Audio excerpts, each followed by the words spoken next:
End quote. 12 million.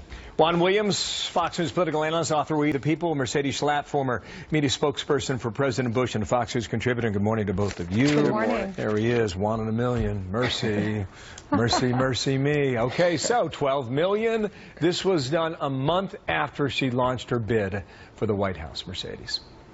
Well, I mean, Hillary Clinton at this point should put a for sale sign in front of the White House lawn if she were to become president of the United States. I mean, it's very clear that these foreign governments understand that in order to gain influence, gain access to the Clintons, you pay. You pay for the Clinton Foundation, and that is apparent. What's interesting about this particular email is the fact that Huma Abedin actually is saying, look, she's the one that's she's creating this mess, right? And Hillary Clinton was the one that was personally involved in this negotiation with the Moroccan government. And it raises, I think, Bill, a ton of red flags. Well, Chris Wallace asked her the other night about the pledge, Juan. So much for that. Well, she, I think, avoided the question, Bill. I think she was pivoting away from it pretty quickly. I thought that was one of the points where Trump looked like he actually had her on the defensive.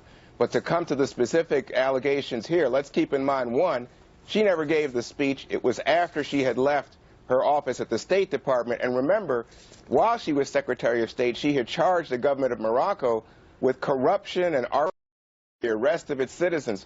I think that what you have here is a moment where she is saying, oh, I would like to give that speech when I've left the State Department. She wanted to be supportive, but then the question was, would it look as if it was some kind of quid pro quo? Maybe, listen, it appears she was just brokering the deal, Juan. Well, ultimately, she doesn't give the speech. So I to say understand that she's brokering the deal would suggest, oh, yeah, she's heavily invested and she's looking for the money. But that didn't happen. Juan, she's about to run for president. They're about to launch this presidential campaign. She's personally involved in the negotiation. So fine, she ended up not going to the meeting, but guess what? Her family ended up going. Both President Bill Clinton and Chelsea went.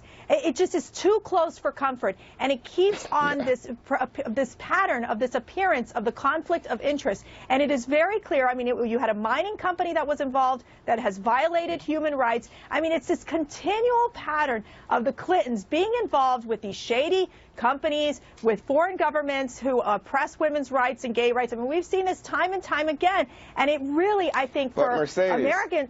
Yes, I think you have to understand here. One, they're running a charitable foundation that did good work, and what you have here is, I think, a division in terms of her roles. She had left the State Department. She was no longer Secretary of State.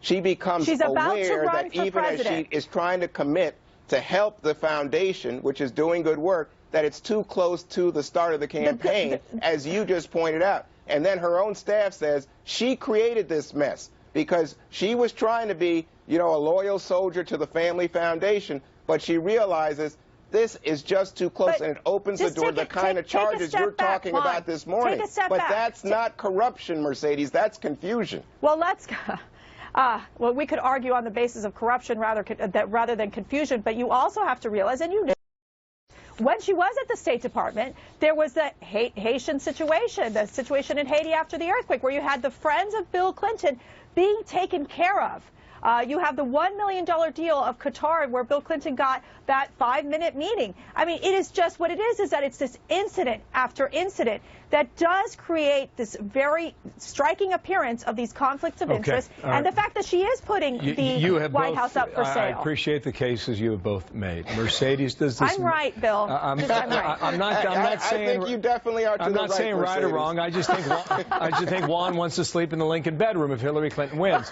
Wait a second. Mercedes, stand by. I have 30 seconds to find out from both of you whether or not all this stuff matters to voters. And I think it does, Mercedes, but I think perhaps in a different year it might matter more quickly. Yeah. You've got, you know, it's 18 days till the election. There's not a lot of time to turn this around. Obviously, Americans do not trust Hillary Clinton. There's a distrust factor there, but they have to make that decision. Are they going to, do they feel that she is the safe pick to be the president. And obviously Trump has his own baggage, so I think it's made a very, it's an interesting case. Juan, I got 5 seconds. Well, I think when she pivoted away from this, which is really troubling ground for her because of the quid pro quo allegation, she went right to Russia and the idea that this is an effort by Putin to influence the American election. At this point, it's become static. Most people can't pay attention. My head's spinning. Yeah. Juan in a million. See you at 5 o'clock. Mercedes, thanks. Thank you, Bill.